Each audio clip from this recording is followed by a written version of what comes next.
اگر فردا صبح بیدار بشی و بفهمی همه چیزی که برایش جنگیدی، کار، پول، روابط، هیچ معنایی نداره، چی کار میکنی؟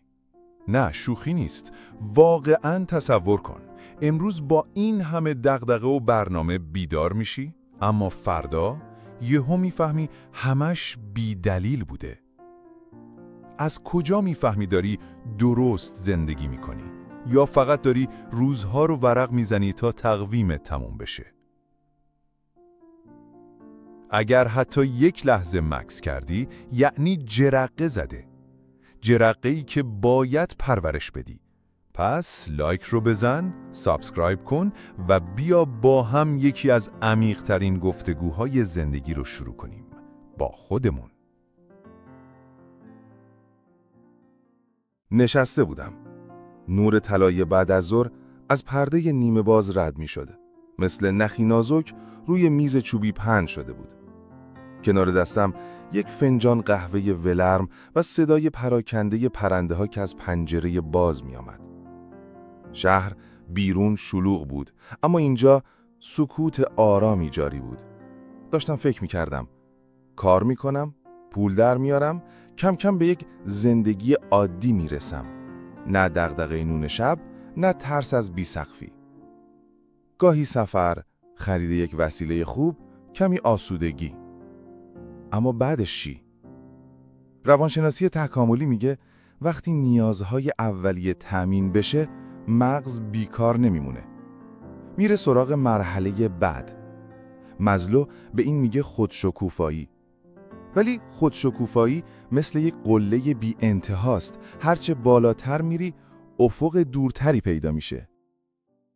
تو سکوت اتاق ناگهان یک میزگرد خیالی شکل گرفت. سقراط با صدای آرام گفت زندگی بی بررسی ارزش زیستن نداره.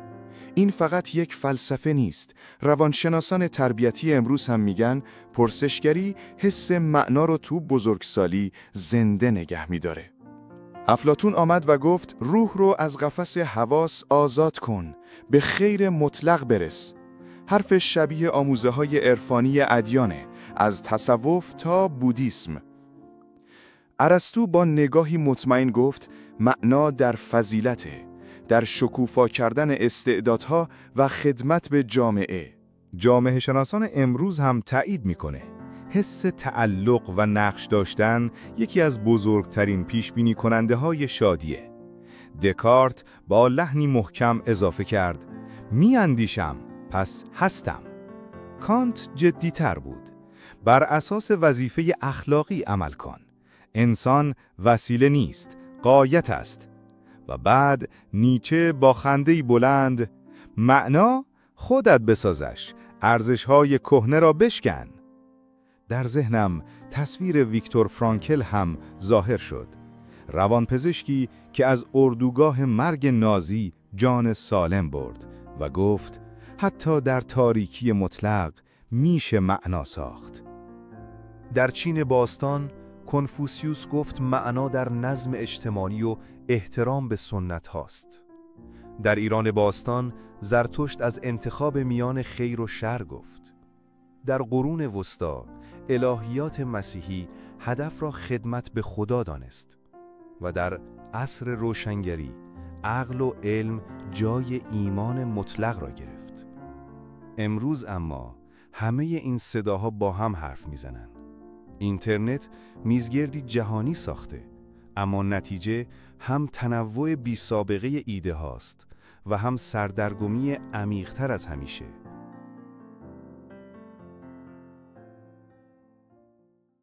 روانشناسی مثبت‌گرا میگه معنا 3 ستون داره: ارتباط با دیگران، هدف داشتن و دیدن زندگی به عنوان بخشی از داستانی بزرگتر. ولی جامعه شناسی هشدار میده که در فرهنگ مصرفگرا معنا با داشتن اشتباه گرفته میشه و این بحران هویت میاره. اقتصاد هم بی صدا وارد بحث میشه. پارادوکس ایسترلین نشون میده که ثروت بیشتر همیشه شادی بیشتر نمیاره. همه این صداها تو سرم میچرخیدن. هر کدوم تیکه‌ای از حقیقت را داشتن. ولی هیچ کدوم کامل نبودن. مثل پازلی که چند قطعش جا افتاده. جرعه‌ای از قهوه، طعم تلخ، گرمای آرام. نگاهی با آسمان. شاید معنای زندگی مثل همین آسمون باشه. همه میبینیمش، اما هیچ کس نمیتونه همه‌یش را تو یک نگاه بفهمه. شاید جواب اینه که هر کس باید خودش برای خودش کشفش کنه. یا شاید هیچ جوابی وجود نداره. اگر الان ذهنت پر از سوال شده، یعنی سفر تازه شروع شده. لایک بزن، سابسکرایب کن و تو کامنت ها بنویس معنای زندگی برای تو یعنی چی. شاید تیکه بعدی این پازل همینجا پیدا بشه.